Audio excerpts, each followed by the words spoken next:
Oke, silakan Hendra. Ya, oke. Terima kasih buat KIB dan juga terima kasih buat kehadiran teman-teman semua. Jadi untuk tutorial kali ini kita akan lanjutkan lagi ya dari tutorial sebelumnya yang masih terkait sama bab 4. Dan mungkin aku akan kasih tambahan ya. Kemarin bulan kita udah ngebahas 16C, mungkin kita akan coba eh, aku sedikit coba kasih tambahan. Nah, mungkin untuk soal tutorialnya itu sudah ada di Teams ya, teman-teman. Mungkin ini sekilas saja untuk soal tutorialnya di bab 4 dan bab 5 ya. Ini seharusnya sudah ada di Teams ya, kalian bisa coba akses ke Teams kalian masing-masing. Kemudian ya, mungkin kita coba aja langsung ke soal tutorial buat hari ini.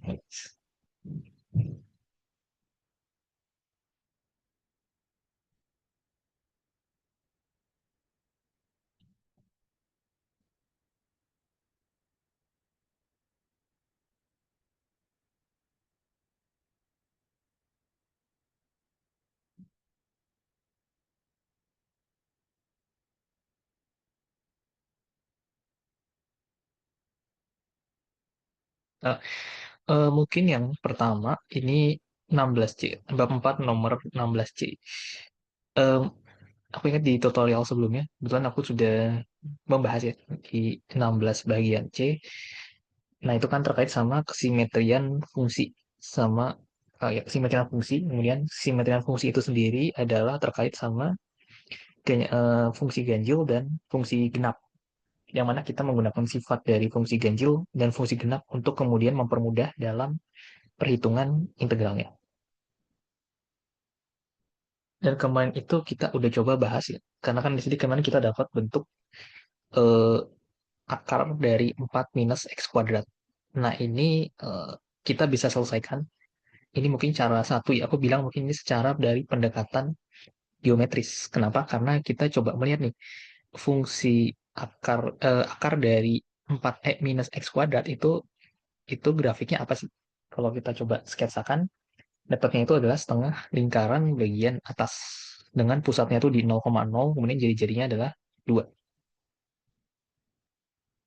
Nah, karena yang kita hitung integralnya hanya dari 0 sampai 2, maka luas yang kita hitung itu hanya yang warna kuning. Nah, warna kuning itu seperempat dari lingkaran. Nah, lingkaran itu kan pi r kuadrat, berarti kalau seperempat jadi seperempat pi r kuadrat, r-nya itu 2. Sehingga dapat luasnya adalah pi. Nah, maka kita peroleh integralnya adalah 2 pi nilainya. Nah, ini pendekatan secara geometris. Nah, pertanyaannya mungkin nggak sih kalau kita coba selesaikan, tapi tidak secara itu. Jadi, benar-benar menggunakan cara aljabar. Atau mungkin lebih tepatnya adalah kita menggunakan namanya integral substitusi. Nah, itu ternyata bisa ya, teman-teman. Jadi, mungkin ini untuk tambahan aja, untuk nomor 16C. Jadi, kita bisa pakai cara lain. Cara yang mungkin lebih sesuai dengan bab ini ya, yaitu menggunakan integral substitusi. Nah, tapi bedanya mungkin kalau integral substitusi kan biasanya kita misalkan U sama dengan, misalkan katakan X kuadrat gitu, atau sin X gitu. Nah, kalau di kasus ini, kita, yang kita coba misalkan ternyata X-nya. Jadi X di sini adalah sama dengan 2 sin U, sinus U. Maka nanti akan dapat dx itu jadi 2 cos U du. Jadi turunan dari X terhadap U, dapat 2 cos U. Nah, nanti bagaimana kemudian kita mengimplementasikan ini? Nah, kalau integral substitusi mungkin yang teman-teman juga harus apa namanya hati-hati adalah kita kan mengubah ya pengintegralnya dari di sini katakan dari x ke u, maka otomatis batas-batas integralnya itu juga akan berubah. Maka di sini kan sebelumnya 0,2 ya.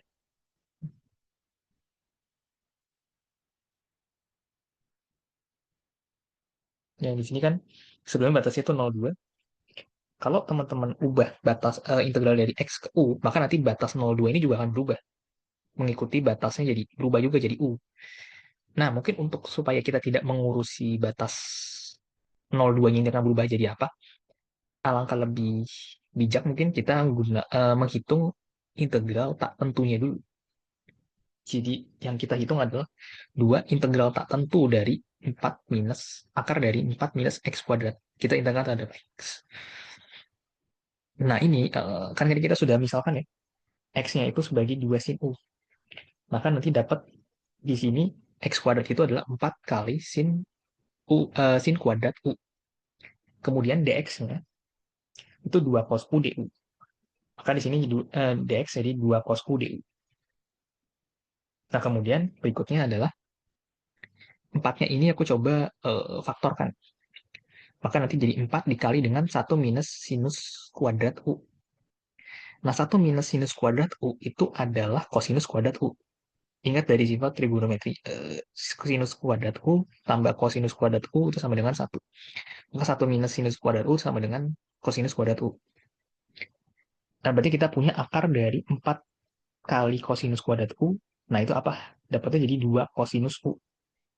Dan kemudian kita juga punya 2 kosinus U juga. Jadi yang faktor satunya kan kita punya 2 cos U. Maka nanti dapat jadinya, nah duanya ini aku faktor, apa namanya, kalikan keluar ya. Jadi 2 kali 2 kali 2 jadi 8. Nah, di dalam integral tuh tersisa kosinus kuadrat U. Nah, kosinus kuadrat U ini masih cukup rumit ya untuk kita integralkan, maka kita harus ubah nih bentuk kosinus kuadrat U. Mungkin nggak kita ubah bentuknya? Ternyata mungkin ya teman-teman. Jadi di sini kosinus kuadrat U itu ternyata terkait sama sudut rangkap. Jadi kosinus 2x. Kosinus 2x ternyata bisa dinyatakan sebagai 2 kosinus kuadrat x dikurang 1. Yang mana kalau kita coba eh, cari kosinus kuadrat x itu akan diperoleh kosinus 2x tambah 1, kemudian kita bagi semua dengan 2.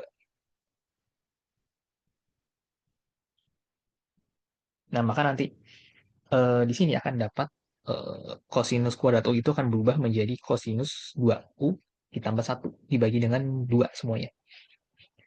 Nah, kemudian buat duanya aku langsung bagi ya dengan 8 ya. 8 bagi 2 ya langsung dapat 4 di depan. Makanya di sini dapat 4.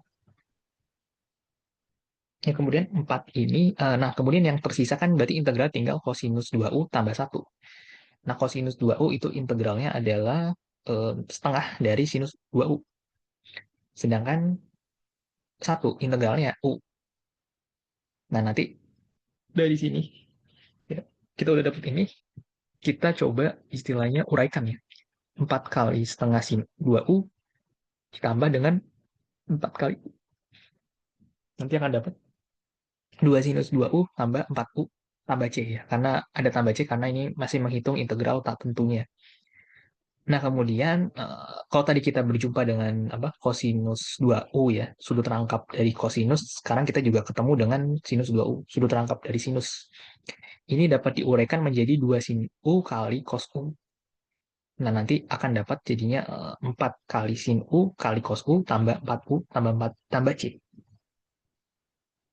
Nah, tapi di sini belum selesai ya, teman-teman. Kenapa? Karena masih dalam bentuk U. Kita harus balikan lagi dalam bentuk X. Sebagaimana di soal tadi. Bentuknya tuh X. Nah, berarti kita harus kembalikan nih. Sin U apa, cos U apa, kemudian U itu apa. Kalau dalam X-nya. Yang tadi kan di awal pemisalannya itu, X sama dengan 2 sin U. Berarti kalau sin U-nya sendiri adalah X bagi 2. Ya, berarti kan kita dapat sin U-nya itu adalah X bagi 2. Nah, mungkin untuk membantu kita memperoleh cos U-nya apa, kemudian U-nya apa adalah kita coba gambar ini ya. Segitiga siku-siku dengan sudutnya itu U. Karena kan sin U ya, berarti sudut dari sininya kan U. Jadi aku coba gambarkan sudutnya itu U, dan kalau sinus U berarti kan dia garis sisi depan dibagi dengan sisi miring. Supaya dia dapat X per 2 berarti sisi depannya katakan X, sisi miringnya 2. Maka kita akan dapat juga sisi sampingnya, yaitu tinggal pakai Pitagoras ya, akar dari 4 minus X kuadrat. Nah, berarti kalau dari segitiga ini, kita bisa dapat sinus U, yang mana merupakan X per 2, ya di sini nih, X per 2, dan juga kosinus U, yang merupakan ini, 4 dibagi dengan 4, akar dari 4 minus X kuadrat dibagi dengan 2. Tapi masalahnya adalah kita nggak bisa dapat U. U-nya itu apa? Nah, U-nya, tadi kan kita punya sinus itu adalah X bagi 2 ya. Ini adalah setara kalau kita eh, buat jadi U sama dengan sinus. Nah, sinusnya itu jadi inverse. Jadi pangkat min 1 dari X per 2. Atau mungkin kalau di kalkulator atau apa ya, itu mungkin mereka tidak menuliskan sebagai sinus inverse, tapi sebagai arcus sinus atau aksin ya. Aksin X per 2. Ini sama aja ya, sinus inverse sama aksinus itu sama aja. Intinya adalah itu inverse dari fungsi sinus. Nah, inverse dari fungsi sinus itu apa? Ya, nanti sambil kita lihat ya, apa sinus inverse itu apa, seperti apa. Nah, kita kan udah dapat nih berarti untuk U-nya sendiri adalah nanti diperoleh sinus inverse dari X per 2. Nah, kemudian yang suku pertama itu ada 4 ya, 4, kemudian dikali X per 2, dikali dengan akar 4 minus kuadrat bagi 2, sisanya berarti dapat X akar 4 minus X kuadrat ditambah 4 sinus inverse X per 2. Ini harusnya ada tambah C ya, karena masih integral tak tentu.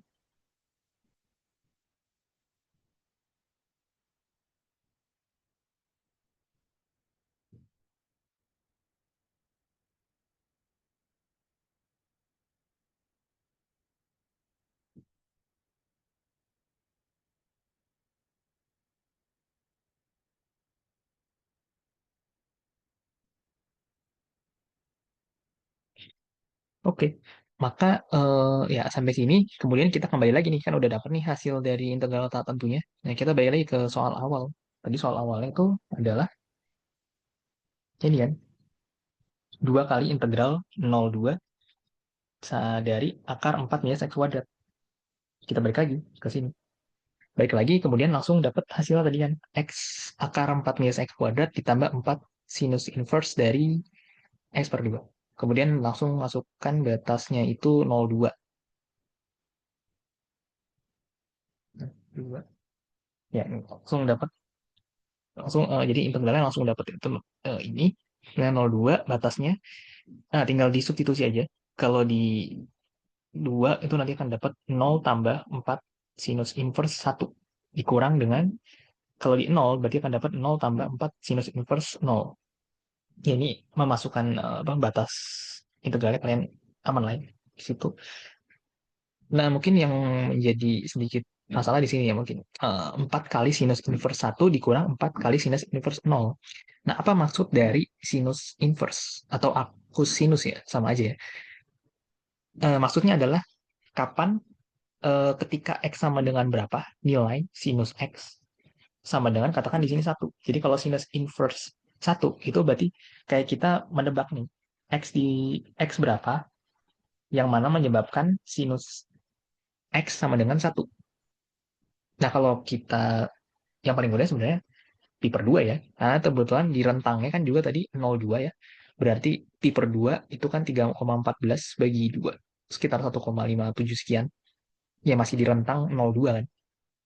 Nah, artinya langsung kita dapat sebenarnya.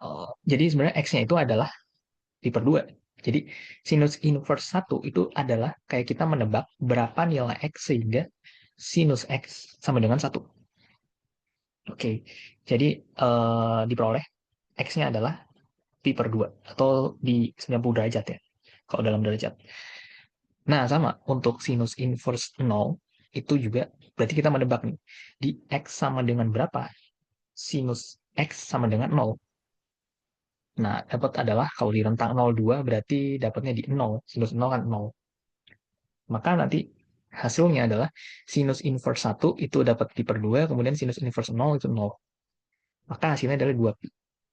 Nah, kebetulan ya sama ya dengan apa namanya, hasil sebelumnya, karena memang ya ini hanya caranya aja berbeda, tapi sebenarnya menghasilkan cara yang apa, menghasilkan hasil yang sama. Ya mungkin ini sebagai cara lain ya dari apa namanya, perhitungan untuk kasus di mana kita menemui integral dari akar 4 minus X kuadrat. Pokoknya dalam akar dan ada X kuadrat ya, ditambah konstanta gitu, itu kemungkinan iya kalian bisa pilih sih antara dua cara ini. Cara yang mungkin pendekatan secara geometris yang kemarin aku udah jelaskan, dengan pendekatan yang lebih aljabar dan biasanya menggunakan integral substitusi di cara yang kedua ini. Ini buat tambahan aja kali. Oke, mungkin itu ya buat nomor 16C tambahannya. Kita ada yang mau ditanyakan dulu sebelumnya.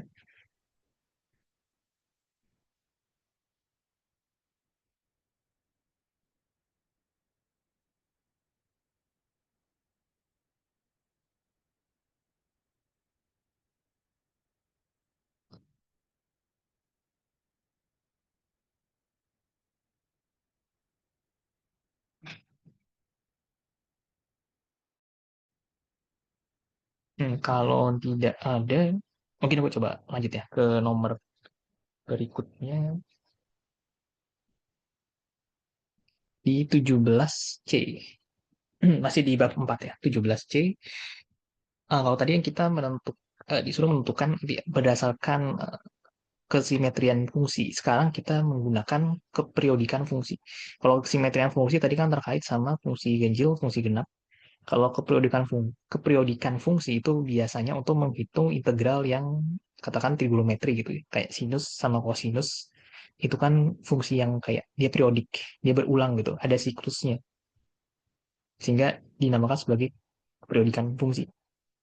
Nah, untuk kasus ini 17C itu kita disuruh menghitung integral dari apa nilai mutlak sinus X. Kemudian itu dari batas 1 sampai 1 tambah pi. Nah, untuk yang kasus C ini itu dari soal sudah dikasih petunjuk ya. Itu kita pisah jadi bentuknya 1 sampai pi, kemudian pi sampai 1 tambah pi. Nah, tapi kan di sini masalahnya adalah eh, bentuknya itu masih dalam nilai mutlak kan, nilai mutlak sinus X. Bagaimana kita menguraikan bentuk nilai mutlak dari sinus X? Sebenarnya mirip seperti kita menguraikan nilai mutlak dari X. Kalau nilai mutlak dari X itu kan ini ya, yang warna kuning ini. Hmm, Yang warna kuning ini kan, kalau dia positif, maka dia menjadi X. Kalau nilai X-nya negatif, maka kita minuskan, minus dari X. Begitupun kalau kita punya nilai mutlak dari sinus X. Kalau sinus X-nya bernilai positif atau nol, maka jadinya fungsinya akan jadi sinus X. Tapi kalau sinus X-nya negatif, maka akan menjadi minus dari sinus X. Dan di sini ya, kita mungkin ini gambaran saja ya, buat kalian juga grafik fungsi dari perbandingan ya, sinus X sama nilai mutlak sinus X. Kalau yang kuning itu adalah sinus X biasa, ya. Misalkan dari 0 sampai 2pi, kita punya 0 sampai pi itu ada di atas sumbu X, kemudian pi sampai 2pi itu di bawah sumbu X. Nah, bedanya adalah kalau misalnya kita punya nilai mutlak dari sinus X, maka ketika di grafik awalnya itu ada di bawah sumbu X, kita cerminkan terhadap katakan garis yang warna hijau ini. Yang warna hijau, ada yang warna hijau kan, yang dari pi sampai 2pi. Nah, kita cerminkan di sana ke situ sehingga dia ada di atas sumbu X. Maka dapat grafik yang berwarna biru, yang mana merupakan nilai mutlak dari sinus X. Karena nilai mutlak kan nilainya itu pasti positif kan. Sehingga pasti kalau kita gambarkan secara grafik itu nanti grafiknya itu pasti akan selalu berada di atas sumbu X. Sebagaimana yang grafik warna biru ini. Oke, kemudian ini ilustrasi, kemudian kita lanjut kembali lagi ke soal awal, yaitu tadi kita coba menghitung apa nilai mutlak sinus X dari 1 sampai 1 tambah pi. Kalau dari petunjuk tadi kan sudah diberitahu ya, itu kita pisah jadi nilai mutlak X, nilai mutlak sinus X dari 1 sampai pi, kemudian ditambah nilai mutlak sinus X dari pi sampai 1 tambah pi.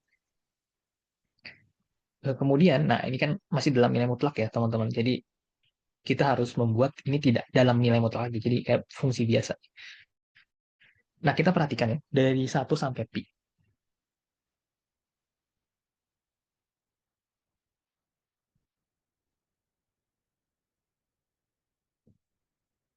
Enggak, lagi. Oke. Em, kita perhatikan ya, ini aku buat ilustrasi tadi juga menyertakan 1 dan 1 tambah pi. Kalau kita punya apa daerah dari 1 sampai pi, berarti kan daerah ini ya, yang ku arsir warna ungu, itu semua daerahnya itu ada di atas sumbu X. Otomatis daerah ini positif. karena daerah ini positif, maka nilai sinus X itu positif, ya kan? Karena nilai sinus X positif, berarti nilai mutlak dari sinus X adalah sinus X. Nah, makanya di sini untuk daerah 1 sampai pi, nilai mutlak dari sinus X adalah sinus X. Nah, akan tetapi, kalau kita beranjak ke satu daerah yang sebelahnya, yang daerah ini, dari pi sampai 1 tambah pi, ini daerahnya ada di bawah sumbu X. Nah, kalau daerahnya ada di bawah sumbu X, berarti daerah ini adalah daerah negatif. Berarti nilai sinus X itu benar negatif.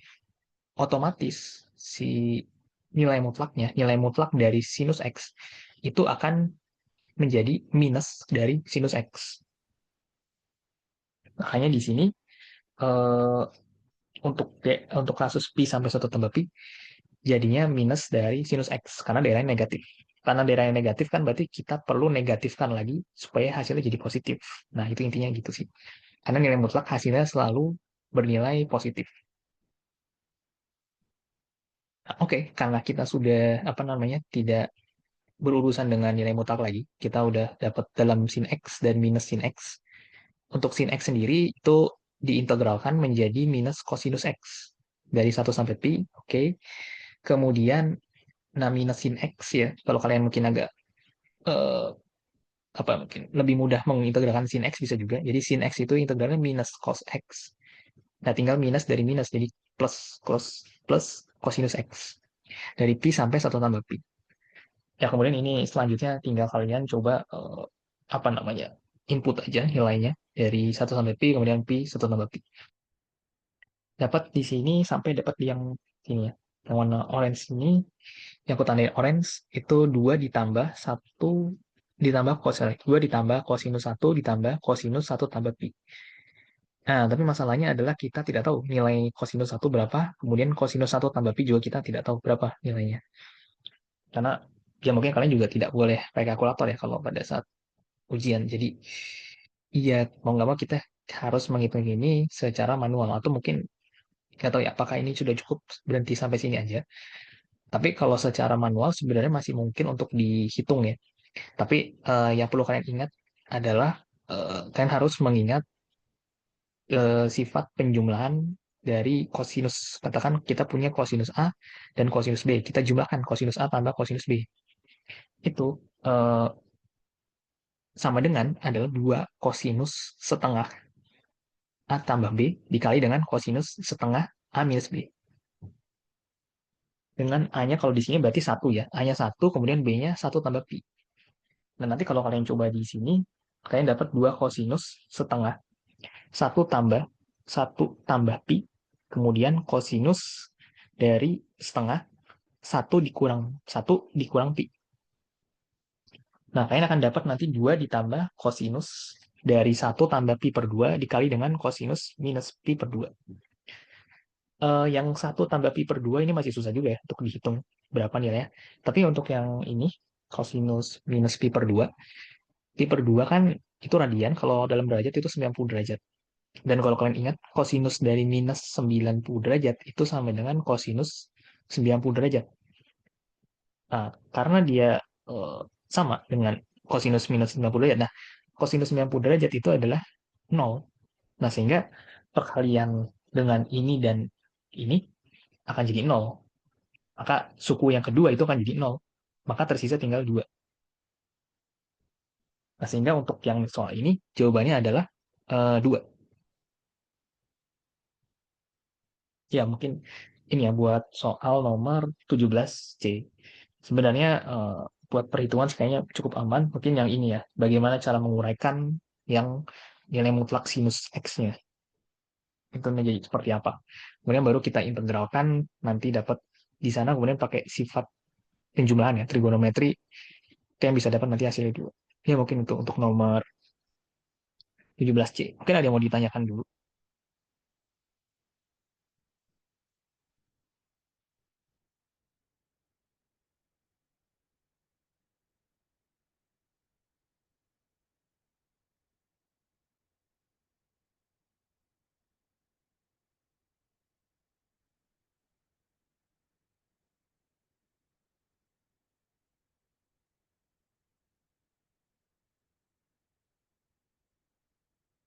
Oke, kalau nggak ada, mungkin aku coba lanjut dulu ya ke nomor 18.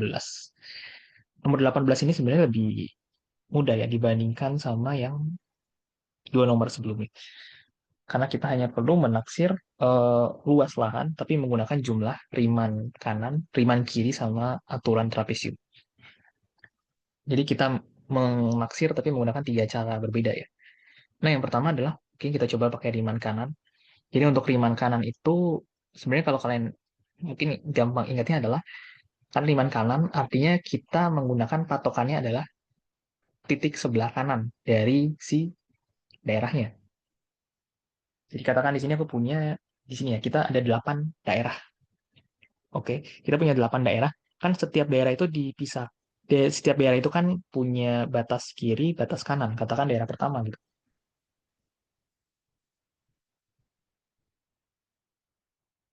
Ini daerah pertama kan kita punya batas ini kiri dan batas kanan, ya kan?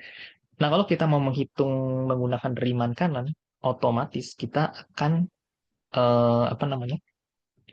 Menggunakan patokannya adalah yang garis paling kanan. Nah, makanya di sini aku gambarkan, aku tarik garis dari paling kanan ke paling kiri. Nah, itu merupakan eh, apa namanya? Sebagai istilahnya yang daerah kanan itu berarti panjang si daerahnya. Panjang dari satu daerah di sini adalah menggunakan patokan di garis paling kanannya. Sama ya, untuk daerah kedua juga aku tarik garis dari paling kanan ke paling kiri.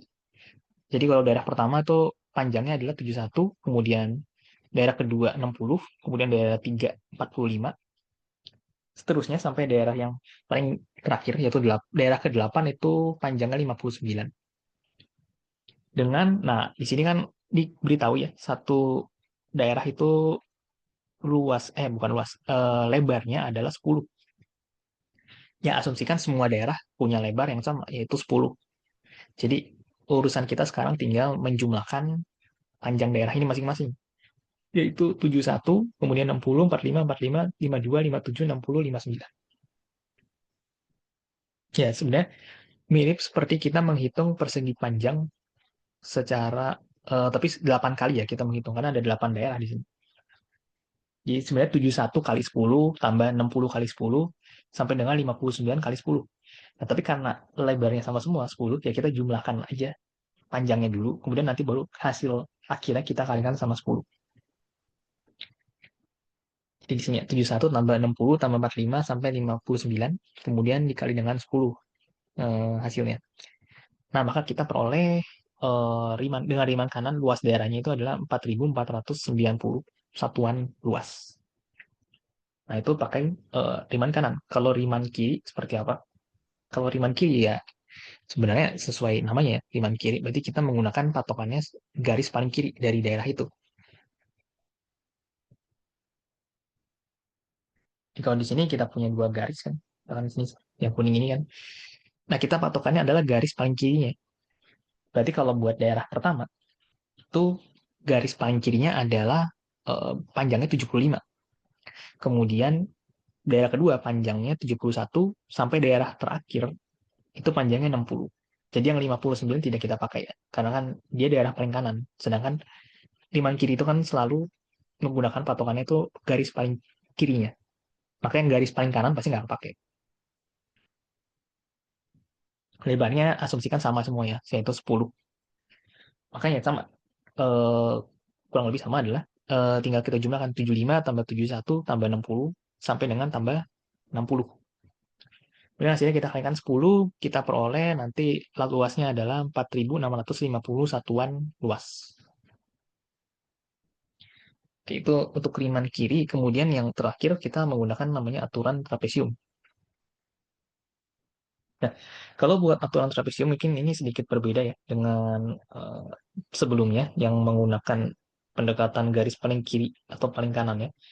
Kalau yang trapesium maka kita menggunakan keduanya. Kita menggunakan garis paling kiri dan garis paling kanan ya sebagai dalam perhitungannya. Tapi kayak kita seakan-akan di sini merata-ratakan gitu. Jadi katakan di sini daerah pertama kan garis paling kirinya tuh panjangnya 75, sedangkan garis paling kanan panjangnya 71. Maka kita jumlahkan keduanya, kemudian kita bagi dua. Jadi kayak seakan-akan merata-ratakan antara panjang garis paling kanan dengan panjang garis paling kiri. Dan itu kita lakukan untuk setiap daerahnya.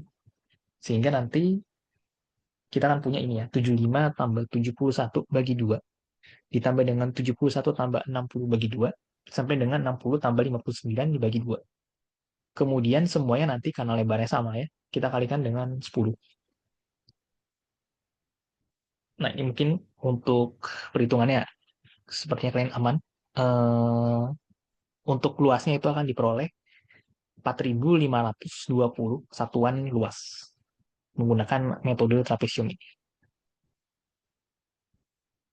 Ya, mungkin sebagai tambahan juga, kalau kalian lihat di sini kan hasil, mungkin bukan dari hasil ya, tapi lebih ke apa ya istilahnya kayak kita menarik garis mungkin di sini kayak dia kalau kita bandingkan nih sama Riemann kanan kiri gitu, ini kan kayak ada garis yang dia ada di bawah daerah itu, di dalam daerah kayak yang daerah 1, 2, 3 tuh kan dia daerahnya nggak ke cover semua ya. Ada daerah yang kayak yang daerah kayak gini kan nggak kehitung jadi ini nggak kehitung, ini nggak kehitung, ini nggak kehitung juga. Kemudian, nah kalau yang daerah yang lainnya malah dia kayak kelebihan gitu. Malah dia menghitung yang ini, padahal ini kan nggak masuk daerahnya. Ini juga nggak masuk, ini juga nggak masuk.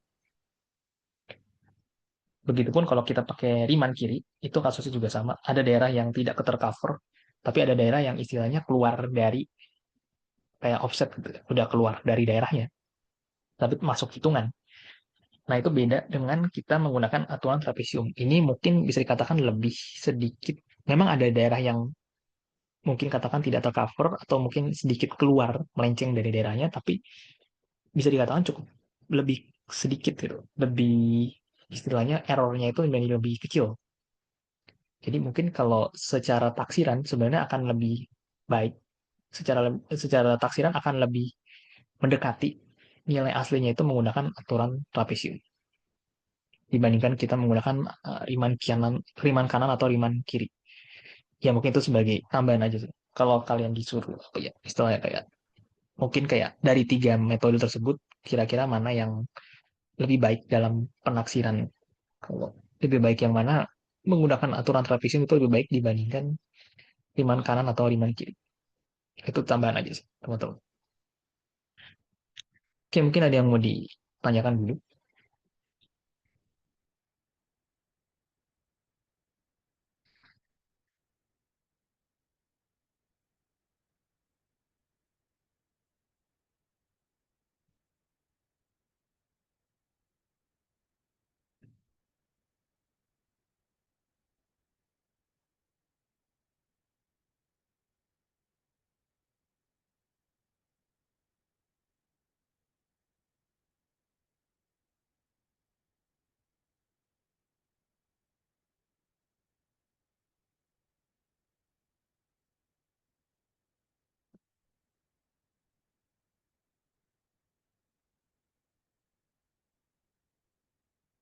Kalau nggak ada, oke aku coba lanjutkan lagi ya, teman-teman. Tadi itu berapa? Nomor 18 ya. Oke. Yang bab 4 berarti udah selesai ya. Kita mungkin bisa lanjut ke bab 5. Ki nomor 1 dulu. Ya. Untuk nomor 1 itu eh, ini masih konsep dasar sebenarnya. Kalau di sini ini awal-awal masih konsep dasar. Jadi nomor 1 bagian A ini suatu daerah dibatasi oleh kurva Y sama dengan fx, kemudian Y sama dengan gx, dan garis x sama dengan A, dan x sama dengan B. Nah, jika daerah tersebut dipotong secara vertikal, maka luas satu potongan adalah delta A kira-kira berapa? Dan total luas daerahnya tuh A sama dengan berapa?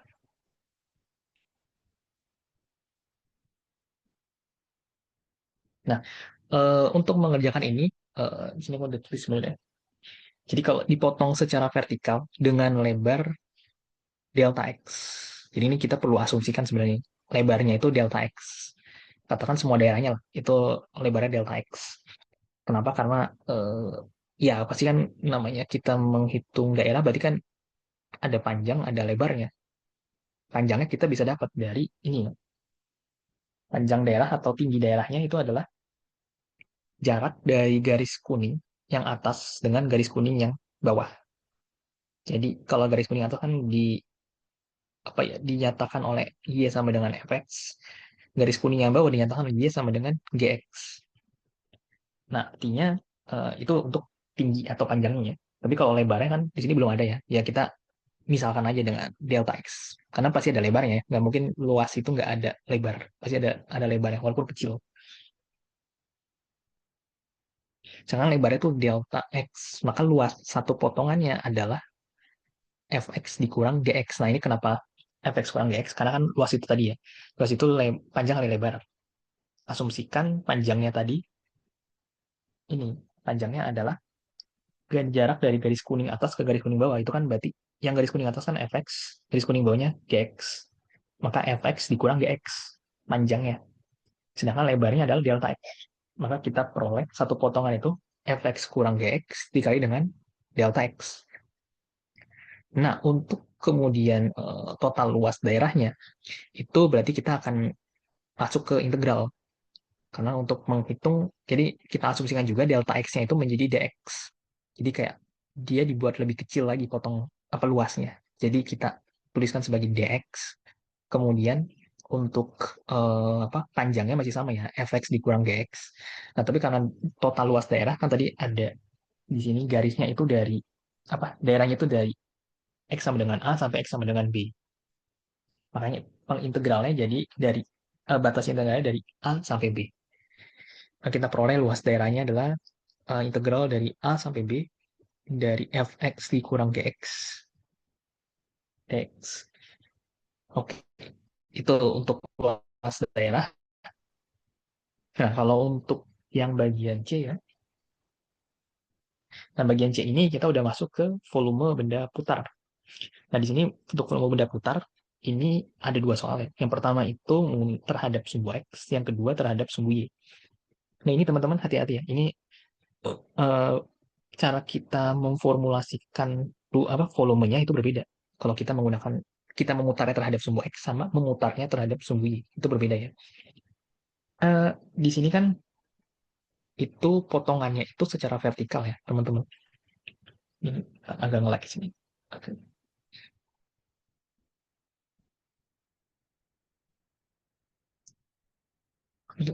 Ini kan potongannya itu secara vertikal ya. Jadi kayak dia dari atas ke bawah kan potongnya. Yang garis biru tebal ini kan itu kan dia secara vertikal ya. Maka karena dia secara vertikal, kalau potongannya secara vertikal seperti itu, kalau kita putar terhadap sumbu X nanti akan menjadi bentuk daerahnya itu bentuknya itu akan seperti cincin. Tapi kalau kita putar terhadap sumbu Y, maka bentuknya itu akan seperti selimut tabung. Ini ilustrasinya ini. Kalau dia diputar terhadap sumbu X, itu dia kayak cincin. Nah, cincin itu kan sebenarnya lingkaran, tapi kayak bolong ya tengahnya. Nah, maka kita kalau mau menghitung luas daerahnya, gimana? Kalau untuk menghitung luas daerahnya, berarti kan kita hitung luas lingkarannya, atau jari-jari yang jadi, ini ada, kalau lingkaran, berarti kan ada jari-jari ya. Lingkaran kan punya jari-jari. Katakan kalau ini lingkaran penuh, berarti kan jari-jarinya ini ya, yang dari pusat ke sampai garis keluar itu namanya jari-jari kan. Oke.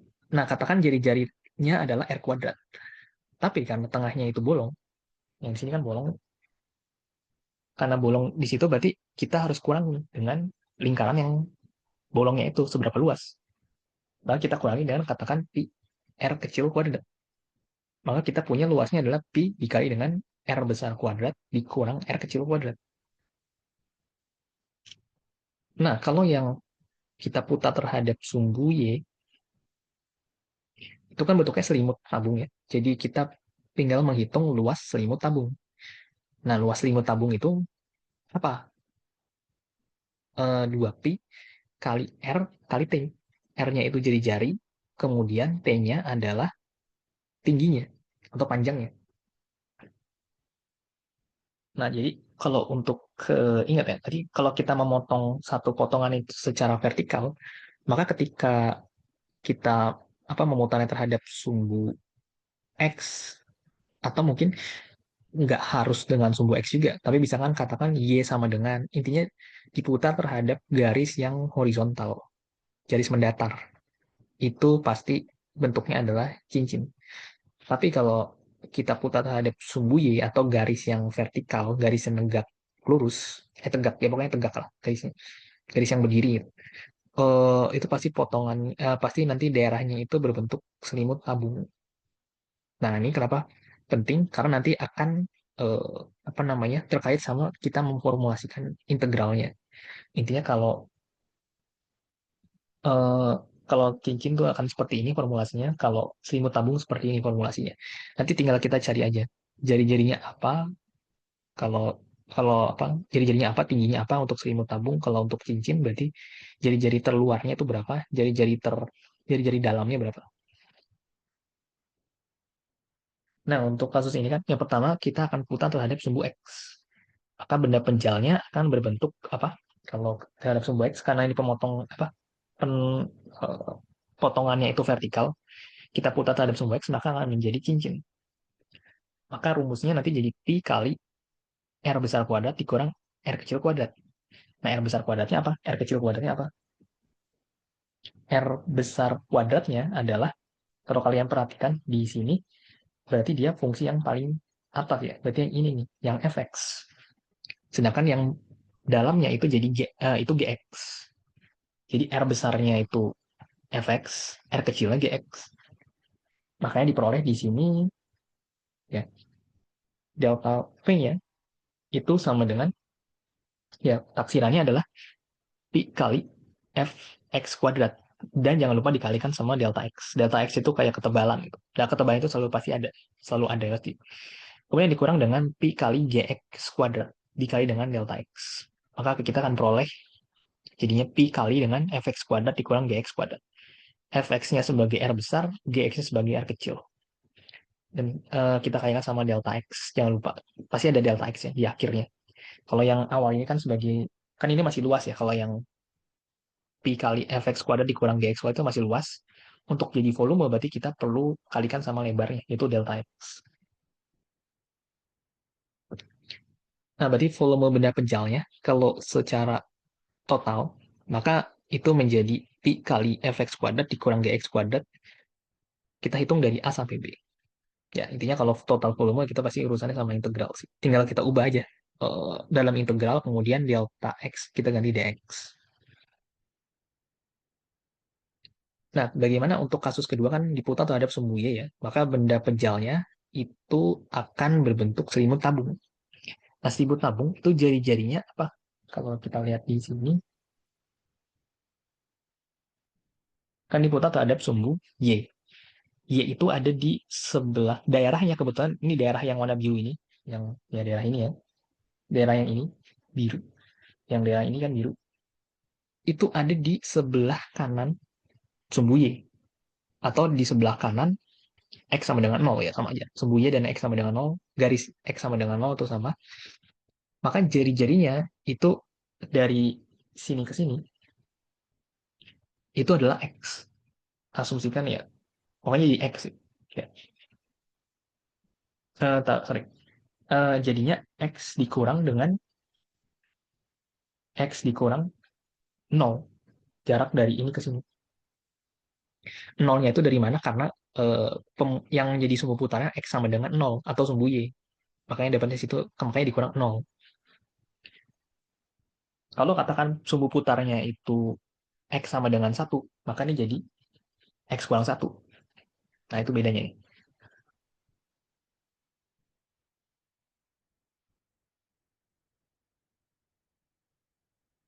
Nah, maka di sini jari-jarinya itu X. Ingat, jari-jari itu dari jarak dari sumbu putar ke satu potongan vertikal tadi ya.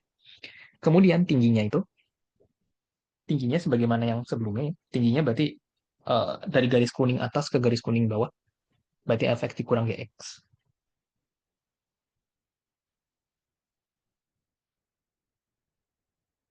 Jadi untuk volumenya nanti satu potongan ya, satu potongannya itu jadi 2px. Ya tadi kan kalau ini kan simut tabung berarti 2pi RT. Nah, R-nya itu X, T-nya adalah Fx dikurang Gx dikali dengan delta X. Delta X jangan lupa ya, pasti ada delta X-nya. Kemudian untuk total volume benda pejalnya adalah integral dari A sampai B untuk 2px kali fx dikurang dx. Nah, tinggal delta x-nya kita ubah jadi dx. Ya, itu ya, teman-teman. Kalau bedanya adalah kita, tadi kan potongannya kan sama ya, potongannya itu berbentuk vertikal, tapi kita beda nih, satu diputar terhadap sumbu x, satu diputar terhadap sumbu y. Bahkan nanti formulasinya juga kan berbeda. Tapi nanti walaupun ini formulasinya berbeda ya, tapi hasilnya harusnya sama. Karena kan kita mau menghitung volume dari benda yang sama. Sama nggak ya? Ya, harusnya sama sih. Tapi intinya adalah formulasinya seperti itu ya. Tadi, kalau kita mau menghitung eh, apa namanya, kita patokannya tadi apa? Irisan satu potongannya itu vertikal atau horizontal. Mungkin yang lebih mudah juga kalau potongannya vertikal, kayak tadi kan di atas potongan ini kan vertikal, yang biru ini, itu nanti pasti integralnya dalam x. Jadi fungsi x, kemudian dx gitu. Tapi kalau potongannya horizontal itu pasti fungsi y. Jadi fy kemudian terhadap dy gitu. Nah, itu yang membedakan. Jadi kalau buat lebih konsisten mungkin lebih aku sarankan pakai potongan vertikal sih. Karena kalau kalian potongan vertikal otomatis pasti itu eh, kalau diputar terhadap sumbu x atau y sama dengan satu, y sama dengan 2 itu pasti nanti jadinya rumusnya adalah bentuknya adalah cincin. Sedangkan kalau diputar terhadap sumbu y atau x sama dengan satu, x sama dengan 2 bentuknya adalah selimut tabung. Dan kalian udah tahu luas cincin sama luas selimut tabung. Oke, mungkin itu ya buat nomor satu. Mungkin ada yang mau ditanyakan dulu.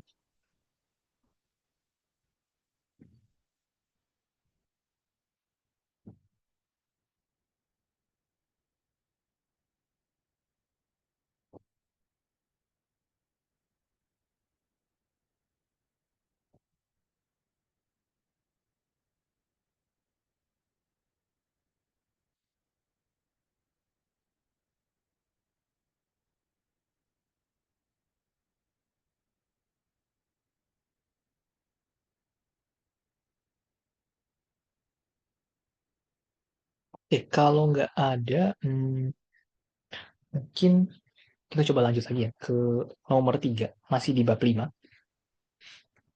Jadi, ini untuk masing-masing soal, tentukan luas daerah yang dibatasi oleh kurva-kurva yang diberikan dengan terlebih dahulu membuat sketsa dari daerah yang dimaksud. Kebetulan kita akan mengerjakan soal B, bagian B-nya. Itu kurva batasnya itu adalah Y sama dengan akar X plus 1, kemudian Y sama dengan akar 3 minus X, dan Y sama dengan 0.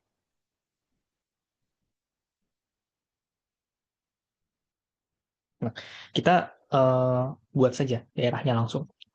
Untuk membuat daerahnya itu ya seperti ini ya. Kalau misalkan untuk yang akar X plus 1, itu yang warna ungu ya, itu berarti mulai dari min satu. Min satu tambah satu kan 0 ya jadinya. Kan masih mulai dari yang, kan mulai dari 0, dari akar 0 ya. Akar 0 kemudian seterusnya ya, sampai seterusnya dia naik. Nah, sedangkan kalau yang biru itu batasnya itu di 3. Karena di 3 kan dia jadi akar 0 ya. Sedangkan, nah dia arahnya ke sebelah kiri tapi yang warna biru. Karena kalau dia ke sebelah kanan tidak terdefinisi ya, karena 3 kurang 4 jadi minus satu, akar minus satu nanti ada definisi. Jadi kalau definisi daerahnya adalah kalau yang ungu itu dari minus satu sampai tahingga, kalau yang biru dari minus tahingga sampai 3. Kemudian satu lagi itu garis Y sama dengan 0, yang warna hijau. Itu sebenarnya nama lain dari sumbu X ya, sama aja. Nah, jadi kita dapat di sini daerahnya itu yang warna abu-abu. Nah, akan tetapi yang daerah abu-abu ini, kalian harus hati-hati karena di sini ada perpotongan garis, ada satu, ya ada titik potong garis akar X plus 1 dan akar 3 minus X. Jadi yang nah kita harus cari nih, dia berpotongan di X sama dengan berapa? Karena beda nanti batas yang apa daerah pertama dengan daerah yang kedua itu berbeda. Jadi batas atas yang daerah pertama itu akar dari X plus 1, sedangkan yang batas atas dari daerah kedua itu adalah akar 3 minus X. Kalau batas bawahnya sama ya, dia sama dengan 0. Makanya kita perlu cari X di X berapa nanti daerahnya itu berpotongan. Kurvanya itu berpotongan. Nah, kita cari aja titik potongnya. Nah, cari titik potongnya sebenarnya cukup mudah ya, teman-teman. Jadi, kita punya Y, katakan di sini Y1 sama dengan akar X plus 1 dan Y2 akar 3 minus X. Nanti Y1 sama dengan Y2. Kalian dapat nanti akar X plus 1 sama dengan akar 3 minus X. Ini dikuadratkan masing-masing, dapat X plus 1 dan sama dengan 3 minus X. Maka kita punya 2X sama dengan 2. Sehingga X sama dengan 1. Nah, maka luas daerahnya itu adalah integral, berarti nanti di satu itu akan terjadi apa namanya istilahnya perpotongan antara dari akar dari X plus 1 dan akar 3 minus X. Jadi nanti dari minus 1 sampai 1 kalian itu kan minus 1 sampai 1 minus 1 itu kan batas kiri, 1 itu batas kanan, kemudian batas bawahnya Y sama dengan 0, tapi batas atasnya adalah akar X plus 1. Sedangkan untuk daerah kedua, batas daerah kedua itu kan dari 1 sampai 3. 1 itu sebagai batas kiri, 3 sebagai batas kanan, batas bawahnya Y sama dengan 0, batas atasnya akar 3 minus X. Nah, jadi maka nanti untuk menghitung luas daerahnya adalah kalau min 1 sampai 1 kita menggunakan akar X plus 1. Ini yang kalian sebenarnya mungkin agak aku tulis di sini. Sebenarnya ini dikurang sama 0. Karena kan batas atas, batas kiri kan sebagai batas bawah integral, batas kanan sebagai batas atas integral, kemudian eh, apa namanya batas atas dikurang sama batas bawah. Tapi karena batas bawahnya 0, aku nggak tuliskan. Ya, tapi secara ini sebenarnya dituliskan ya. Tapi kalau 0 biasanya memang nggak ditulis sih. Begitupun yang satunya lagi, itu kan batas kirinya 1, batas kanannya 3, kemudian batas atasnya akar 3 minus X dikurang sama batas bawahnya 0. Oh, kita punya di sini integralnya, kemudian, nah, akar itu kan bisa nyatakan sebagai pangkat setengah ya. Dan ini membuat lebih mudah aja sih untuk mengintegralkan.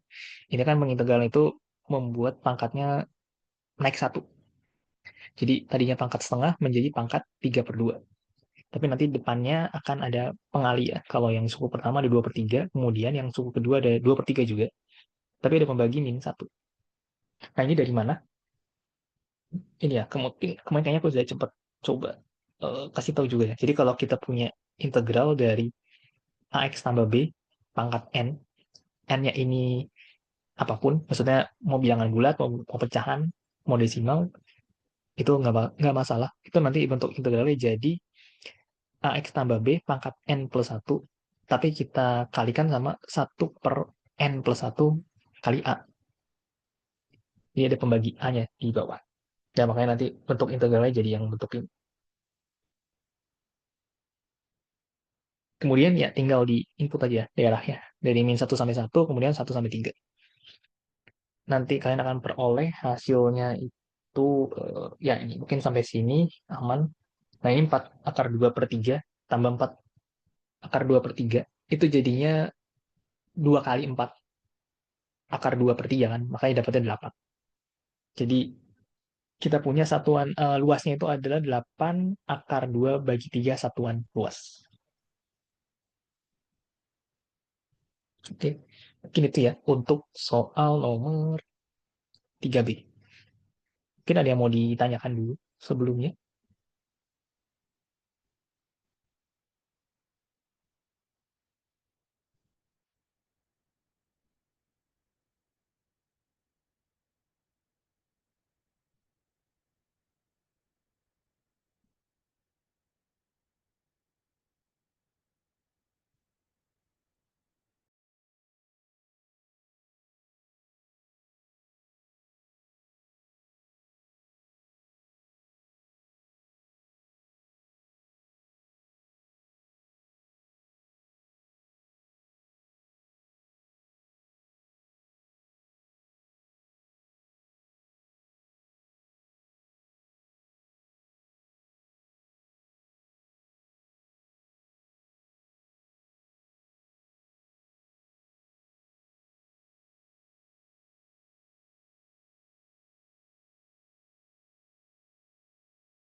Oke, kalau nggak ada yang mau ditanyakan, mungkin aku coba lanjut lagi ya ke 4C.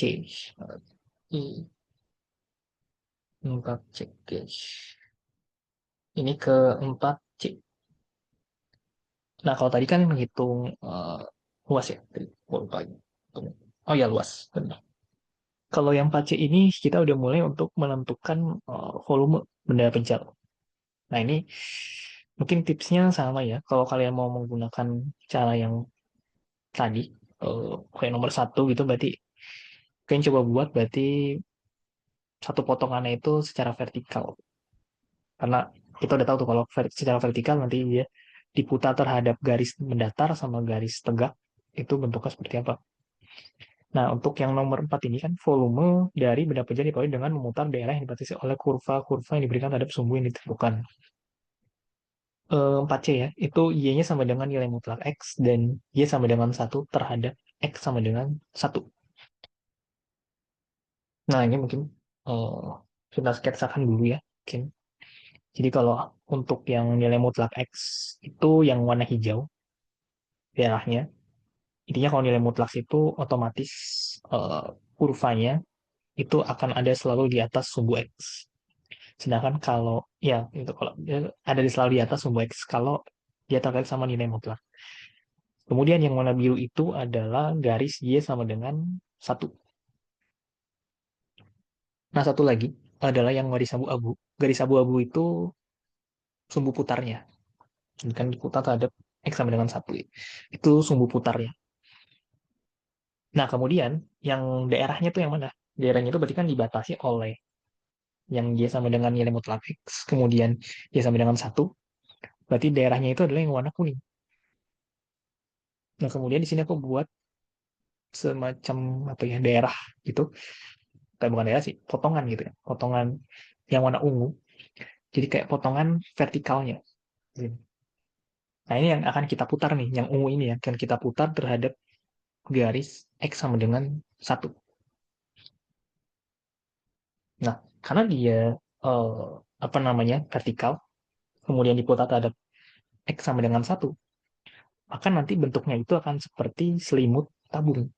Oke, karena selimut tabung itu kalau kita coba apa namanya hitung, selimut tabung itu kan kalau kita coba kayak katakan ya itu ya kayak kalau kita coba hitung luasnya itu menjadi 2 pi R kali T. R itu jari-jari, T-nya tinggi. Nah, jari-jarinya apa? Kita lihat di sini. Eh, jari-jarinya itu, perhatikan kalau tadi kan sebelumnya kita menemui kasus di mana daerahnya itu ada di sebelah kanan sumbu putar. Maka tinggal X dikurang sama sumbu putarnya, misalkan kalau di Y sama dengan 0, berarti X kurang 0, dapatnya X jari-jarinya. Kalau sumbu putarnya di X sama dengan satu, berarti nanti sumbu putar, apa namanya, jari-jarinya jadi X kurang satu. Nah, untuk kasus ini, terbalik. Luas sekarang daerahnya ada di sebelah kiri dari sumbu putarnya. Kalau sebelah kiri dari sumbu putar, berarti nanti sumbu putarnya di mana, kita kurang sama X. Kan di sini kan sumbu putarnya itu satu, di X sama dengan satu ya. Nah, kita kurangi sama X, jadi satu kurang X, jari-jarinya. Jadi di sini jari-jarinya adalah satu minus X. Kenapa? Karena daerah itu sebelah kiri, maka X-nya kurang kurang dari sama dengan satu. Itu kemudian tingginya. Nah, tingginya, kalau tinggi berarti kalian lihat nih, batas atas sama batas bawahnya. Batas atasnya itu adalah dibatasi oleh garis Y sama dengan satu. Sedangkan batas bawahnya itu dibatasi oleh Y sama dengan nilai mutlak X yang warna hijau. Artinya, tingginya adalah batas atas kurang batas bawah. Batas atas satu, batas atasnya satu, batas bawahnya nilai mutlak X. Berarti tingginya adalah satu dikurang nilai mutlak X. Nah, di sini ya. Saya tingginya satu kurang nilai mutlak X. Nah, kemudian berarti tinggal kita formulasikan aja integralnya. Kita kan udah hitung tadi, langsung ke bentuk integralnya. Ya bisa juga sih kalau kalian mau coba apa, mungkin dari satu potongan dulu, delta V Berarti 2pi kali jari-jari kali tinggi. Jari-jarinya apa tadi? Satu minus X. Tingginya satu minus nilai mutlak X. Kemudian kalikan dengan delta X ya. Karena kenapa harus kalikan dengan delta X? Karena yang ini, ini baru luas kan? Baru 2pi RT. Itu baru baru dua dimensi nggak sih? R jari-jarinya, T-nya tinggi, baru dua dimensi. Maka kurang satu dimensi lagi. Satu dimensi untuk jadi volume. Maka harus dikalikan sama delta X. Dan delta X ini pokoknya selalu ada lah di akhir, di ujungnya. Nah itu kalau satu, apa namanya, satu potongan ya. Kalau kalian mau langsung ke integralnya juga bisa. Berarti kalau langsung ke integralnya, volumenya itu adalah 2pi kali satu minus X dikali satu minus nilai mutlak X, dx. Ya ini sebenarnya sama. Hanya delta X diganti sama dx. Kemudian batas kirinya apa, batas kanannya apa? Batas kirinya itu min satu sampai 1. Kenapa min satu sampai satu? Karena ini ya, potongan garis. Oh ya, nilai. Sebenarnya yang agak lupa di sini, titik potong ini ya, titik potong. Wah, titik potong ini sama ini nih. Titik potong kurva apa? Iya sama dengan nilai mutlak X sama nilai Y sama dengan satu. Itu ada di min satu sama satu. Itu sebagai batas kiri dan batas kanan ya. Makanya integralnya itu dari min satu sampai satu. Nah, kemudian selanjutnya adalah karena kita masih apa namanya bermain dengan nilai mutlak di sini, kita harus buat ini jadi fungsi biasa gitu. Tidak ada nilai mutlaknya lagi.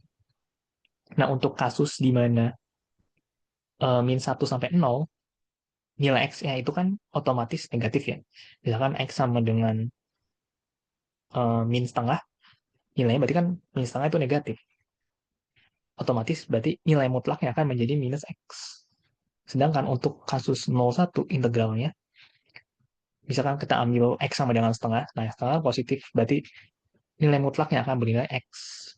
Sehingga di sini yang aku dapat adalah, yang kita dapat di sini, ini jadi ini, kemudian ini jadi ini. Karena dari definisi nilai mutlak ya. Kemudian setelah disederhanakan nanti dapat kayak ini.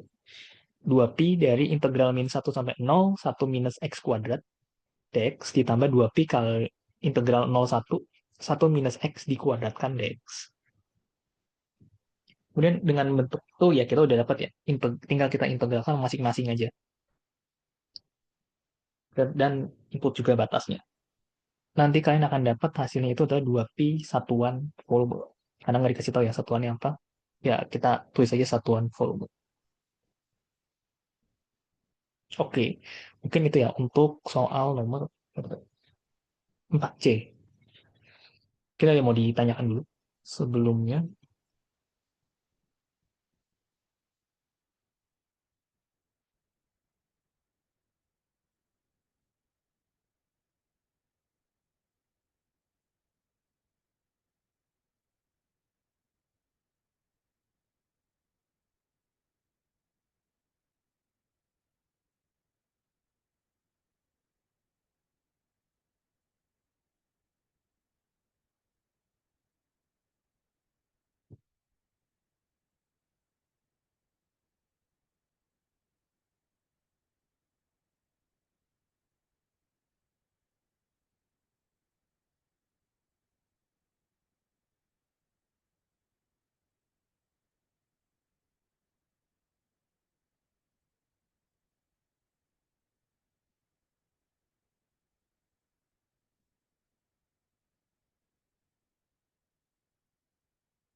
Oke, kalau nggak ada mungkin aku coba melanjutkan lagi.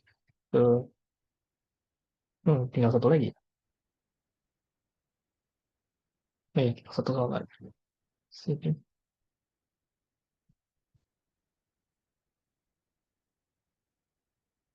Oke, satu soal lagi, nomor 7 ya.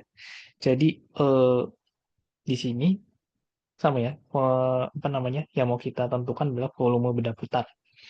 Jadi pertama kita punya daerah di kuadran pertama yang dibatasi oleh sumbu Y, kemudian kurva Y sama dengan kosinus X kuadrat, Y sama dengan sinus X kuadrat, dan garis X sama dengan akar pi per 4. Itu diputar terhadap sumbu Y. Tentukan volume benda putar yang dihasilkan. Oke, nah mungkin kalau kayak soal-soal sebelumnya ya, kita mungkin coba sketsakan nih daerahnya seperti apa, sehingga itu mungkin akan memudahkan kita dalam perhitungan, dalam memformulasikan integralnya itu seperti apa. Nah, tapi menjadi masalah adalah di sini kurvanya adalah y sama dengan kosinus x kuadrat sama satu lagi adalah sinus x kuadrat. Yang mana ini kita nggak jarang menemui fungsi kosinus x kuadrat sama sinus x kuadrat. Kalau ini kosinus x, sinus x, mudah ya, kita udah biasa dengan kosinus x, kosinus x. Itu udah kita udah tahu lah. Di luar mungkin udah hafal kalian bagaimana bentuk grafiknya. Tapi ini masalahnya adalah kita berurusan sama kosinus x kuadrat dan sinus x kuadrat. Mungkin kita jarang menemui ini sehingga kita kurang tahu lah seperti apa grafiknya.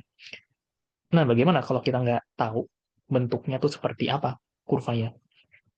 Maka yang paling mungkin kita lakukan adalah kita coba nih, kan kita sudah tahu nih, dia pertama daerah ini dibatasi oleh sumbu Y, kemudian ada kurva itu, dan garis X sama dengan akar dari pi per 4. Nah, sumbu Y itu kan X sama dengan 0, kemudian garis X sama dengan akar pi bagi 4, itu juga garis, itu X juga kan, berarti daerah ini sebenarnya itu ada di selang 0 sampai dengan akar pi bagi 4. Nah, tinggal kita cari aja apakah kurvanya ini perilakunya seperti apa di selang 0 sampai dengan akar pi per 4. Nah, cara yang pertama adalah kita cari dulu titik potong dari kurva. Titik potong dari kurva Y1 sama dengan kosinus X kuadrat dan Y2 sama dengan sinus X kuadrat. Nah, kalau kita coba cari titik potong itu tinggal dibuat sama dengan aja ya. Jadi kayak Y1 sama dengan Y2. Y1-nya kosinus X kuadrat, kemudian Y2-nya sinus X kuadrat. Kemudian kalau sederhananya kita tinggal bagi semua dengan kosinus X kuadrat, nanti dapat tangan X kuadrat itu sama dengan 1. Nah, tangan X kuadrat sama dengan 1 itu hanya mungkin jika X kuadrat sama dengan pi per 4. Karena tangan pi per 4 atau tangan 45 derajat ya, dalam derajatnya, itu sama dengan 1.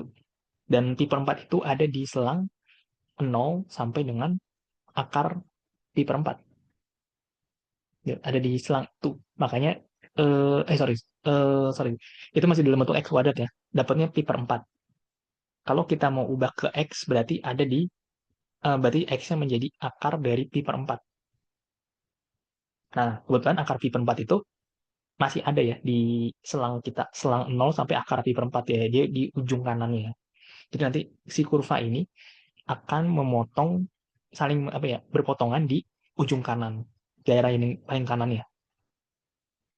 Nah, tapi informasi lainnya adalah ternyata si kurva ini tidak akan berpotongan selain di titik X sama dengan akar pi per 4. Oh, oke. Okay. Kalau dia nggak saling berpotongan, berarti kita tinggal lihat aja yang kosinusnya yang ada di batas atas atau sinusnya yang di batas atas. Nah, di sini aku coba melihat dari di X sama dengan 0. Kalau di X sama dengan 0, kosinus X 0 kuadrat, yaitu mana merupakan kosinus 0, nilainya 1 kan. Kemudian sinus 0 kuadrat, itu nilainya itu sama dengan sinus 0 sama dengan 0. Nah, maka eh, di X sama dengan 0 berarti nilai kosinus akan lebih tinggi dibanding nilai sinus. Berarti kosinusnya sebagai batas atas, sinusnya sebagai batas bawah. Nah, mungkin nah karena kita udah dapat informasi itu, ya, nah sekarang kita baru bisa nih mengilustrasikan atau mensketsakan seperti apa daerahnya. Nah, di sini yang aku buat ya, yang apa graf ini. Jadi yang biru itu merupakan kosinus X kuadrat, ya kan, dia di 0 itu 1 nilainya. Kemudian yang hijau itu sinus X kuadrat, dia nilainya 0 ya, ketika X sama dengan 0. Kemudian mereka akan berpotongan di X sama dengan akar pi bagi 4. Di yang garis abu-abu itu mereka berpotongan ya. Nah, daerahnya sendiri adalah yang warna kuning. Nah, kemudian dari daerah yang kuning itu, aku coba ambil satu potongan yang warna ungu, potongan vertikalnya. Lalu nanti aku coba putar terhadap sumbu sumbu Y ya, yang mana merupakan garis X sama dengan 0. Yang diputar terhadap sumbu Y, kita putar terhadap garis atau garis X sama dengan 0. Nah, karena dia eh, potongannya vertikal dan kemudian diputar terhadap sumbu Y, maka nanti luasnya itu apa bentuknya itu akan seperti selimut tabung. Nah, selimut tabung ya ini ya ilustrasinya itu yang warna ungu ini bentuknya itu akan kayak selimut tabung. Kemudian selimut tabung kita udah tahu ya luasnya itu 2pi kali r kali t. R-nya jadi jari, T-nya itu tinggi. Nah, karena diputar terhadap sumbu Y, maka ini bentuknya selimut tabung. Kemudian jari-jarinya apa? Nah, jari-jarinya itu adalah eh, itu pasti X dikurang dengan sumbu putarnya. Sumbu putarnya itu kebetulan di X sama dengan 0. Maka jari-jarinya X dikurang 0. Nah, karena X kurang 0, aku nggak tulis, jadi aku tulisnya jari-jarinya langsung X aja. Kemudian tingginya itu berarti batas atas dikurang batas bawah. Nah, batas atasnya itu cosinus X kuadrat, batas bawahnya sinus X kuadrat. Nah, maka kita memperoleh di sini volumenya itu adalah 2πx ya. 2πx-nya itu sebagai jari-jari, kemudian tingginya cosinus X kuadrat dikurang sinus X kuadrat. Kemudian batas eh, apa batas kirinya itu 0, batas kanannya akar pi per 4, yaitu sebagai batas integralnya. Nah, mungkin yang menjadi sedikit rumit adalah integral ini nggak bisa dihitung secara langsung. Jadi kita harus menggunakan, katakan sini integral substitusi. Karena cosinus X kuadrat nggak bisa langsung ya diintegralkan. Kalau cosinus X aja, itu bisa kita langsung integralkan. Tapi cosinus X kuadrat nggak bisa langsung. Kita harus misalkan U sebagai X kuadrat. Kalau kita boleh DU sama dengan 2X dx. Ah, karena kita punya U sama dengan X kuadrat, di sini kita lihat maka cosinus X kuadrat akan jadi cosinus U. Kemudian sinus X kuadrat menjadi sinus U. Nah, kemudian DU-nya adalah 2X dx. Maka di sini ada X, ada dx. Itu akan dinyatakan sebagai DU. Maka sisanya tinggal Pi. Oh ya, sama satu lagi. Kalau untuk integral substitusi ini, karena ini kan sebelumnya kita menghitung integral tentu ya, dari 0 sampai akar pi per 4.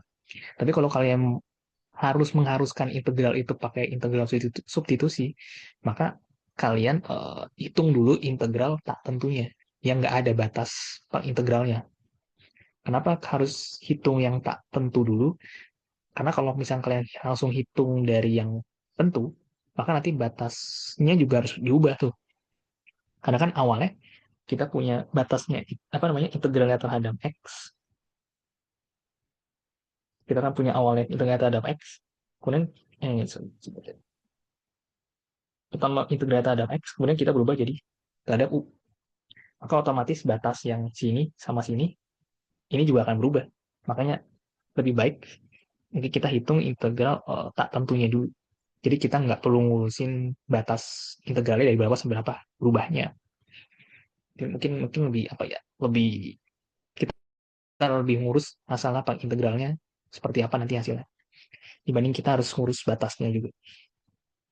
Oke, nah kalau kita udah dapat integral pi kali cosinus u dikurang sinus u du, udah kita tinggal integral masing-masing aja. Cosinus u itu integralnya sinus u, dan integral dari minus sinus u itu adalah cosinus u ditambah dengan c. Kenapa tambah c? Karena tak tentu ya.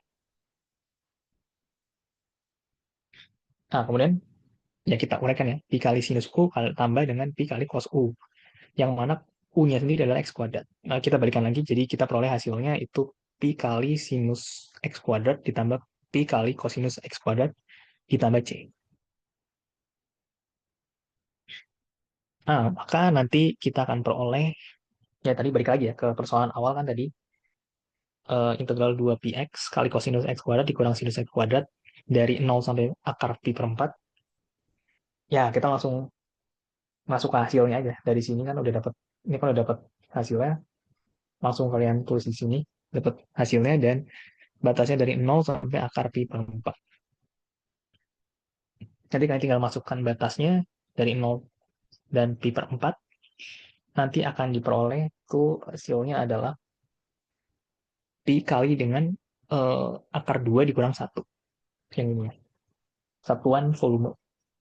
Atau sebenarnya sampai yang sini juga cukup sih, karena memang kita nggak bisa apa namanya mengurangkan akar 2 dikurang mengurangkan akar 2 dengan satu, nggak bisa ya.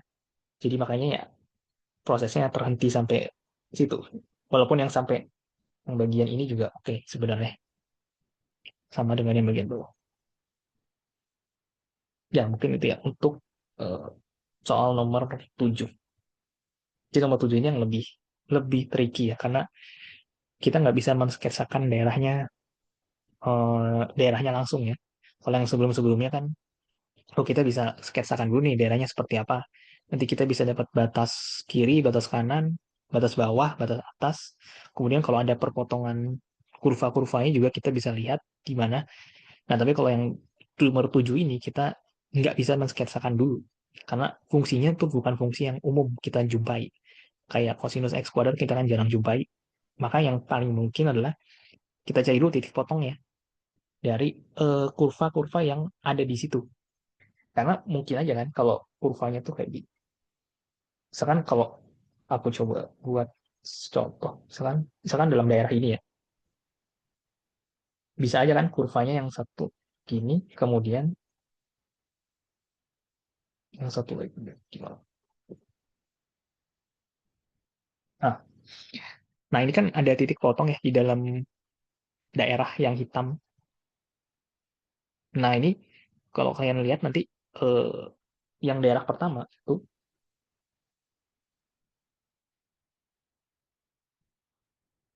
misalkan ini daerah satu, ini daerah dua. Yang daerah pertama kan batas atasnya yang warna pink, yang batas bawahnya biru. Tapi daerah kedua, batas atasnya biru, batas bawahnya pink. Nah ini kan eh, berbeda perhitungannya nanti. Jadi nanti kalian hanya bisa integralnya itu katakan sampai sini, misalkan ini C. Jadi nanti misalkan di sini 0, di sini 1, berarti nanti integralnya kayak 0 sampai C apa-apa dx ditambah integral C1 apa-apa dx. Itu kayak dia harus memisah karena batas bawah sama batas atasnya berbeda ya untuk daerah pertama dengan daerah kedua. Makanya nggak bisa langsung diintegralkan dari 0 sampai 1. Nah itu takutnya adalah ada seperti itu di soal kita yang nomor 7 ini. Ternyata ternyata tidak ada ya. Tidak ada karena dia baru berpotongan di ujung kanan ya. Sehingga aman. Kalau di ujungnya nggak masalah. Tapi kalau rentang di dalam rentang tersebut itu yang jadi masalah karena kita harus memisahkan eh, apa namanya perhitungannya ya. Dari 0 sampai C kemudian C sampai 1. Itu ya kayak contoh tadi nomor berapa? Nah, nomor 3B kan ini dia kayak di rentang -1 sampai 3 kan kita nggak bisa langsung mengintegralkan dari -1 sampai 3 karena ada perpotongan dari kurva akar X plus 1 dan akar 3 minus X di X sama dengan 1. Jadi nanti integralnya harus dipisah. Daerah pertama dari -1 sampai 1, kemudian daerah kedua dari 1 sampai 3. Nah, kayak gitu. Makanya potongan kurva yang menjadi batas atas dan batas bawah dari daerah kita itu penting ya, untuk mengetahui perpotongannya di mana. Apakah dia di dalam daerah kita? Kalau dia ada di dalam daerah kita, berarti integralnya nggak bisa secara langsung. Tapi kalau tidak berada di daerah kita, maksudnya tidak berada di daerah itu bisa di ujung atau di luar lagi, di luar daerah kita, ya itu nggak masalah. Berarti integralnya bisa langsung.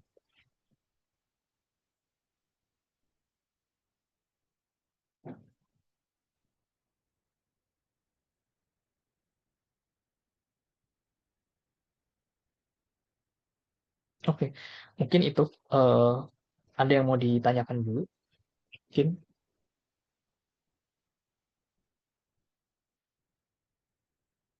buat soal nomor 7 atau Sokin. Ada yang mau bertanya juga mungkin soal-soal sebelumnya boleh juga.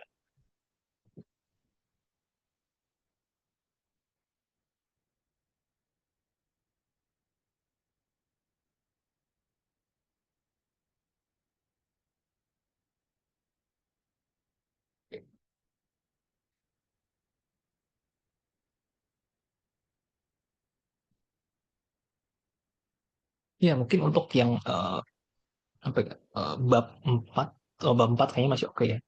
Yang bab 5 ini kayaknya mungkin harus banyak kalian sih, mungkin dari kalian juga, karena iya itu sih, terutama cara memformulasikan integralnya. Mungkin masih beberapa masih agak bingung gitu. Mungkin banyak latihan dan tapi mungkin kalau secara secara konsep ya, itu ya tadi kalau misalkan kita membuat daerah, tadi kan aku cukup konsisten ya karena membuat satu potongan, luas satu potongan itu sebagai daerah yang vertikal. Jadi kalau kayak nomor satu tadi kan, aku buat satu potongan dan dia daerahnya tuh vertikal seperti ini. Dan yang ini kan daerahnya tuh vertikal ke ini. Kemudian kita katakan putar terhadap sumbu X bisa, terhadap sumbu Y juga bisa, atau terhadap garis yang lain bisa juga. Intinya kemungkinan cuma dua ya, garis mendatar atau garis tegak. Kalau dia diputar terhadap sumbu X atau garis eh, mendatar lainnya, nggak harus sumbu X ya, bisa garis mendatar lainnya. Garis mendatar itu pasti Y sama dengan. Itu pasti bentuknya adalah eh, cincin, yang mana kita bisa menghitung ya, apa namanya, luas dari cincin, yaitu Pi dikali dengan R besar kuadrat dikurang R kecil kuadrat. R besarnya itu volume luar, R kecilnya volume dalam. Dan kalau misalkan kita putar terhadap garis tegak, atau mungkin contohnya adalah X sama dengan 0, ya, itu pasti bentuknya akan menjadi selimut tabung. Nah, selimut tabung itu luasnya adalah 2pi RT. Dan jari-jari T-nya adalah tinggi. Nah, ini pasti ya. Eh, kalau diputar terhadap garis mendatar itu pasti jadi cincin. Kalau diputar terhadap garis tegak itu akan menjadi eh, apa namanya, selimut tabung. Asalkan si potongannya berbentuk vertikal. Dipotongnya secara vertikal. Kalau dipotongnya secara horizontal, maka kebalik jadinya. Jadinya kebalik ya kalau dipotong. Itu ya kebalikannya nantinya. Nah, itu juga kalau misalkan untuk membedakan juga, kalau dipotong secara vertikal berarti nanti integralnya akan dalam X. Jadi katakan fx dikurang gx dx gitu. Nah, itu pasti dalam X. Tapi kalau secara horizontal, nanti dia jadi fy dikurang gy sama terus dy gitu. Jadi terhadap y integralnya. Itu sih yang membedakan.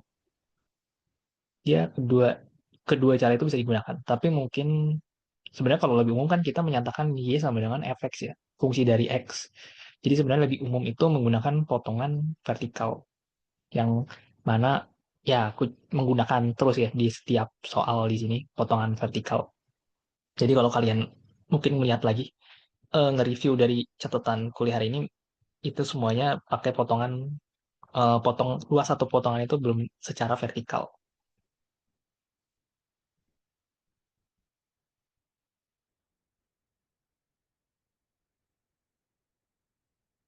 Oke, mungkin ada yang mau ditanyakan.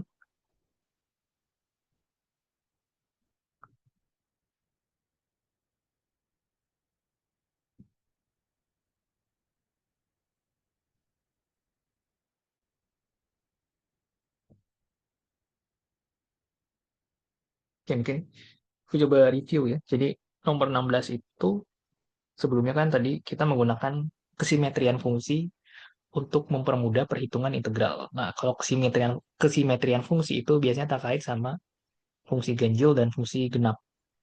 Karena dari sifat fungsi ganjil fungsi genap kita bisa apa ya, istilahnya membuat perhitungan integralnya jadi lebih mudah ya. Kalau ganjil berarti nanti luas daerahnya jadi nol, kalau genap jadi dua kali dari setengahnya. Setengah luas daerah kita hanya perlu menghitung setengah luas daerahnya dan kita kali dua. Kemudian, nah kalau untuk menyelesaikan tadi integral akar, misalkan A4 dikurang X kuadrat, sebenarnya nggak hanya satu soal ini aja. Intinya bentuknya X kuadrat tambah, misalkan AX kuadrat tambah B, itu pasti caranya kemungkinan pakai dua ini. Bisa ada secara geometris, yaitu kita coba lihat persamaan lingkaran, tapi nggak persamaan lingkaran banget sebenarnya, hanya setengah lingkaran bagian atas ya. yang di ini kan yang dihitung. Bisa juga itu secara geometris, tapi bisa juga secara aljabar. Kalau secara aljabar ya kita pakai integral substitusi. Walaupun sebenarnya yang secara aljabar ini agak lumayan sebenarnya perhitungannya.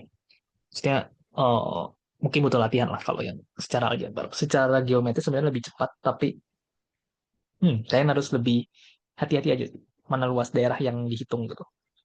Dan apakah dia daerahnya bentuknya lingkaran itu. Tapi biasanya secara umum kalau ada x kuadrat, akar dari x kuadrat, tapi nggak ada suku yang lain ya. Jadi kayak akar x kuadrat, ax kuadrat tambah b gitu misalkan, itu kemungkinan lingkaran ya. Tapi yang kita ambil hanya setengahnya ya, karena ini kan fungsi. Jadi nggak bisa diambil lingkaran penuh. Ya, buat 16 tadi ada dua cara intinya. Ada secara geometris, ada secara aljabar. Buat nomor 17 itu, nah itu kan tadi kesimetrian. Kalau kesimetrian berhubungan sama ganjil genap, kalau keperiodikan fungsi itu biasanya terkait sama trigonometri. Jadi kita mau menghitung itu, ya karena kan kayak fungsi sinus, fungsi kosinus itu kan fungsi yang periodik ya. Dia kayak berulang gitu, ada siklusnya.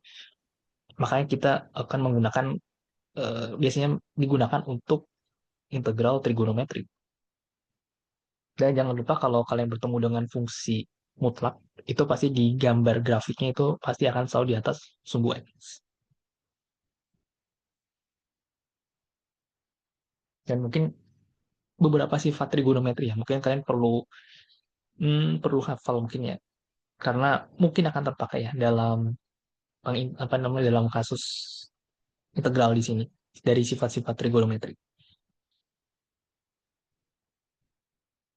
Kemudian kita juga belajar mengenai riman kanan, riman kiri. Nah, sama aturan trapesium. Ini gunanya adalah untuk menaksir luas daerah. Ya, intinya taksiran ya, bukan perhitungan eksaknya. Kalau perhitungan eksak pakainya integral. Kalau taksiran itu nggak perlu pakai integral. Kita hanya perlu menghitung, eh, kayak semacam, ya kayak kita bagi-bagi daerahnya dalam beberapa daerah gitu, kemudian kita taksir gitu. Ya, walaupun nanti perhitungannya jelas tidak sama hasilnya dengan hasil eksak. Tapi ini kan hanya untuk taksiran aja.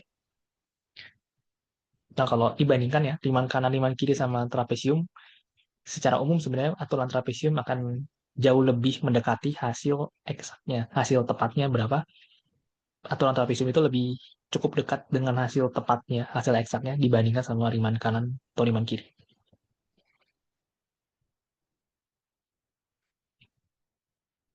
Nah, kemudian yang kita bahas juga adalah, kita ini mencari luas daerah dari satu satu ya mencari luas daerah gitu, baik itu untuk satu potongan maupun secara total.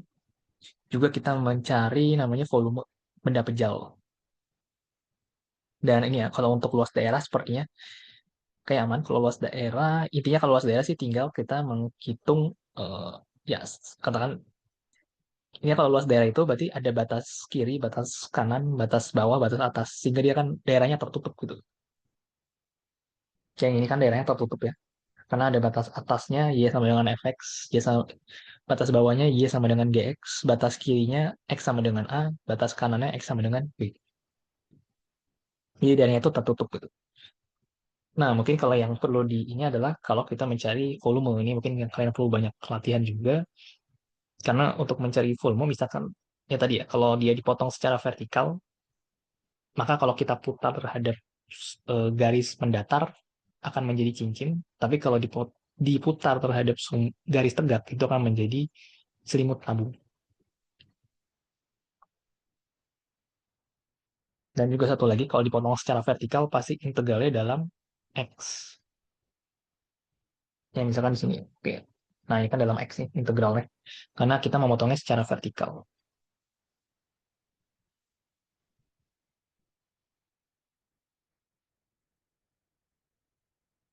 Nah, kemudian juga untuk luas daerah ya, yang perlu diperhatikan adalah kalau ada perpotongan antara dua kurva gitu, di dalam rentang, katakan di sini kan -1 sampai 3 gitu. Nah, ada perpotongan tuh di satu. Maka nanti, eh, di satu, maka kita tidak bisa hitung integral ini secara langsung dari min 1 sampai 3. Tapi harus dipecah jadi min 1 sampai 1, kemudian 1 sampai 3. Karena batas atasnya berbeda. Untuk min 1 sampai 1 batas atasnya akar X plus 1, untuk 1 sampai 3 batas atasnya akar 3 minus X. Nah, mungkin itu yang harus dicatat. Kemudian nomor 4. Nah, nomor 4 itu kita kan memutar apa namanya itu, suatu daerah, tapi nah ini kalau daerahnya ada di sebelah kanan, maka kalau kita putar terhadap garis mendatar, sorry, garis tegak ya. Kalau dia di sebelah kanan daerahnya, maka jadi X minus dengan garis putarnya di mana. Kalau katakan di X sama dengan 1, berarti X kurang 1. Kalau apa namanya, titik, harusnya garis putar. Sumbu putarnya ada di X sama dengan 0, berarti X dikurang 0. Kalau sumbu putarnya di X sama dengan min 1, berarti X minus minus 1. X kurang minus 1, berarti X plus 1. Tapi kalau apa namanya, luas daerahnya itu ada di sebelah kiri dari apa namanya, si sumbu putarnya, berarti jadinya sumbu putar dikurang dengan X. Misalkan kalau di sini sumbu putarnya kan 1, berarti 1 dikurang sama X.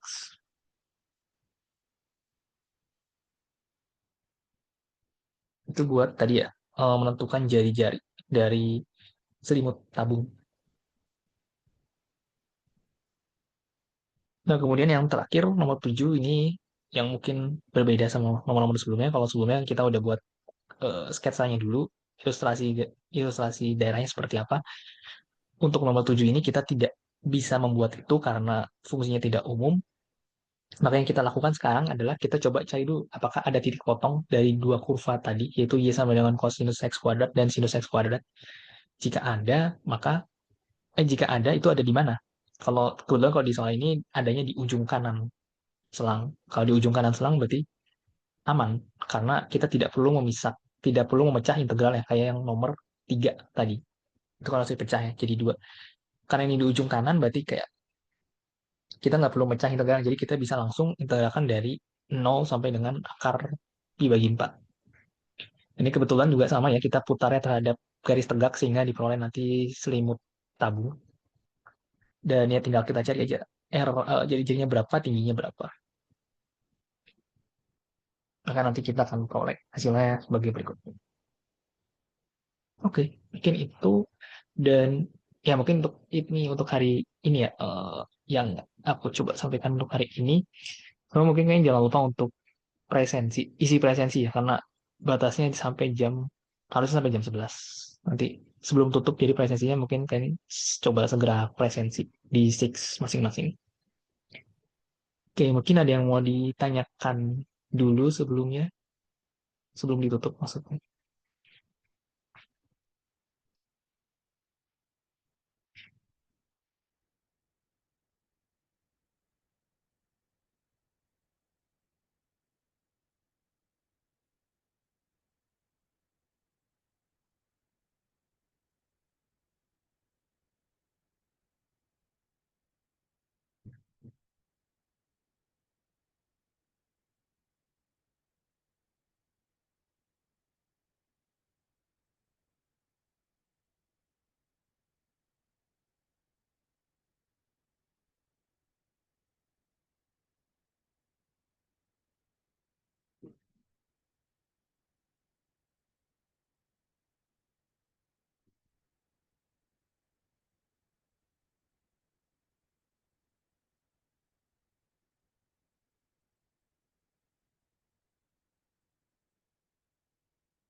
Oke.